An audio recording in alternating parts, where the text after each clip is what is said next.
Hello, Josh Fossgreen here with a very stern greeting and welcome to Lesson 4 of Fix Your Pentatonics, a 5-part series I'm doing to try to give people some more interesting pentatonic options besides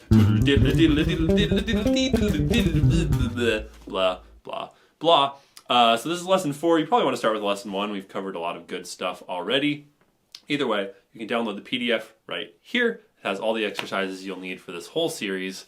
And we're just going to jump right in and talk about flipping some more, which is the second strategy we've discussed to achieve non-sequentiality in our pentatonic licks. This probably all sounds like gibberish if you haven't watched the previous lessons, but that's what you get for just doing what you want and not listening to the teacher. Another cool thing that flipping allows you to do, besides just making your groups of 3 work and get some interesting sound out of groups of 4 and 5, is you can also try playing groups of 2, which wouldn't work if you didn't do a flip. It would just sound like...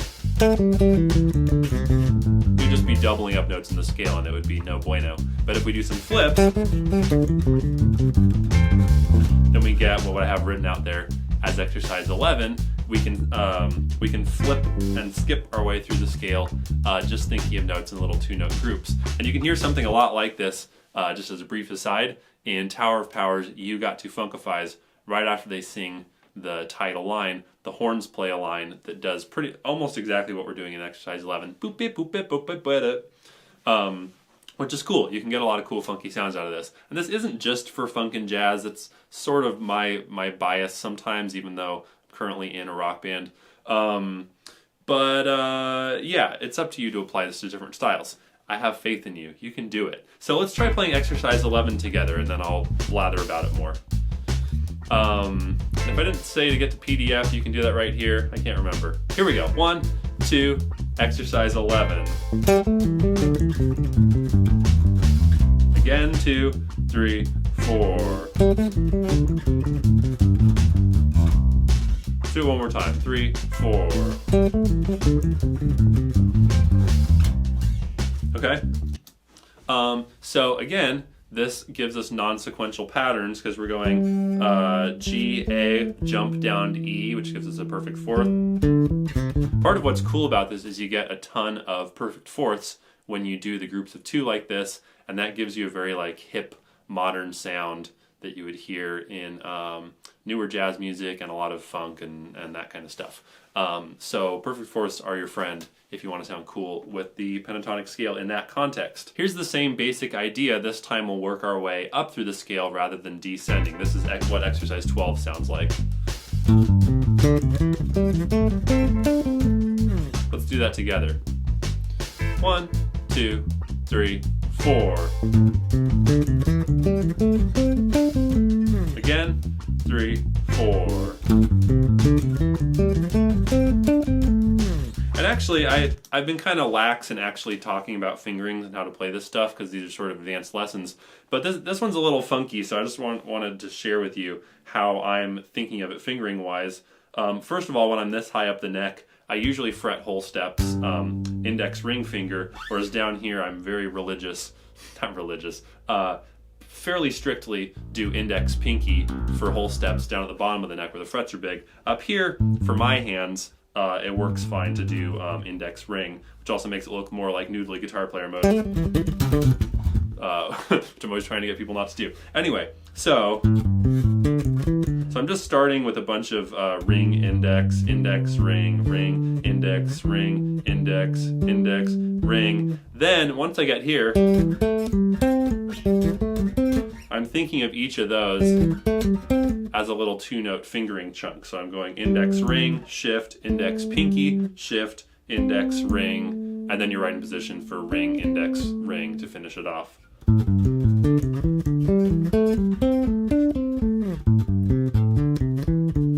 Shift, shift. So if you quantize your shifts, put them in intentional places, it'll help you make those moves a lot smoother than if you play as many notes as you possibly can in position and then you're doing like a chain of 3 or 4 notes all on the G string. That tends to end badly, I find. Okay, so let's try that again. All that said, exercise 12. Here we go. 1, 2, 3, 4. One more time. 2, 3, 4. shift, shift. So it's just two big shifts there at the end. So there are many variations available just based on what we've already done. I mean, you could even you could get a solid 4 more variations out of each one of those licks just by starting on a different scale degree. So like with exercise 11, instead of starting on the G, I can start on A. Or I can start on D.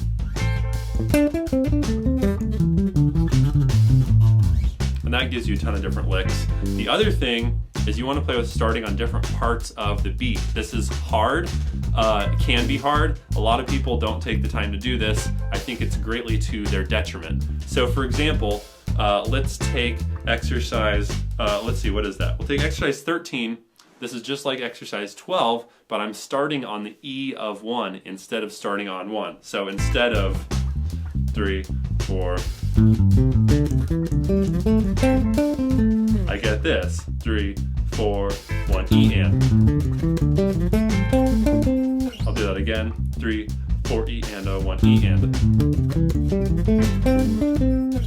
So, because I'm still phrasing the notes in those groups of 2, but I'm displacing it a 16th note, it sounds a lot more syncopated. It also moves where the intervals are relative to the beat, so you get a pretty interesting sound out of that. This might be a little challenging. Actually, I'm going to use my magic, slow the tempo down just to be nice.